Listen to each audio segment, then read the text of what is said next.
Welcome to the Dynasty Dads Podcast. Football, rankings, debates, dad stuff with your host, Justin Williams and Matt Renshaw.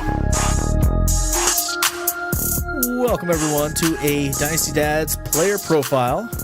This episode is brought to you by DynastyTradeCalculator.com. Stop guessing. Start calculating. Last year, the 102 was a hot topic of debate. Some people had Ronald Jones as the 102.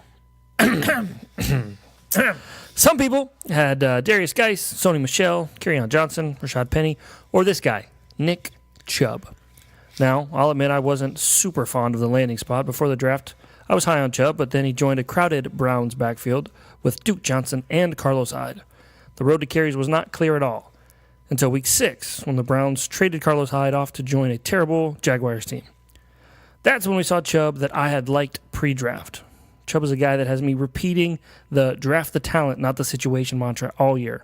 Once week 7 rolled around, the Nick Chubb show was in full effect. Here's a dad stat for you, Justin. From week 7 to week 16, Chubb's 797 total yards were second only behind my boy, Zeke. It's a quality running back to be in the same breath with for Chubb. Only problem with Chubb, in my opinion, is he doesn't catch passes much. Justin, you like guys that don't catch passes, so he should be right up your alley. Chubb caught 20 passes in 10 games this season. Another dad stat.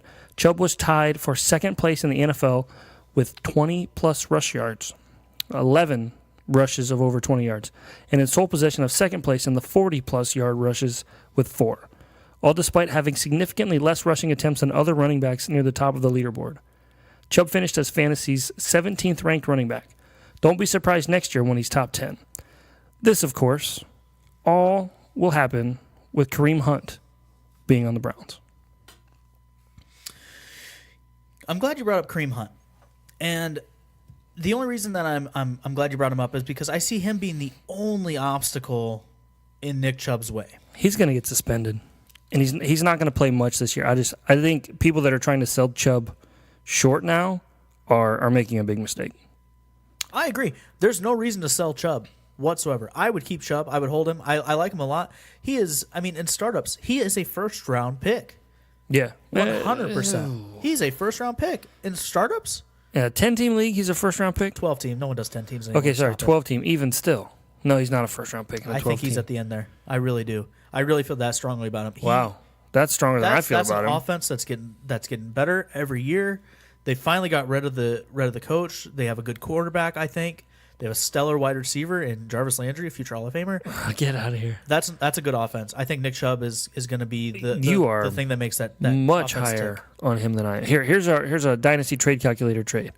Nick Chubb for 101 and Marlon Mack. You know what? I think I'm going to side with Chubb there. See, I'll take the Mack and 101 side because I like stockpiling assets and flipping and doing all that other stuff. I think I wouldn't be surprised if Mack put up solid numbers next year and you can flip 101 for something else. I just don't think you can get much better than Nick Chubb. I really don't. Yeah. Not in a rookie draft, and Marlon Mack is on a whole nother playing field. Yeah. Especially if the Colts sign that Lev Bell guy I've heard of. I haven't seen him in a while. Yeah. So, yeah, I like Chubb. Chubb's underrated, and I think those people that are selling him now they're going to regret it later. This player profile has been brought to you by DynastyTradeCalculator.com. Stop guessing. Start calculating. Thanks for hanging out with us on another episode of the Dynasty Dads Podcast. Be sure to subscribe on iTunes and follow us on Twitter @DynastyDads. Visit us at our website, dynastydads.com, for articles, news, and notes, Dynasty Dads gear, and more.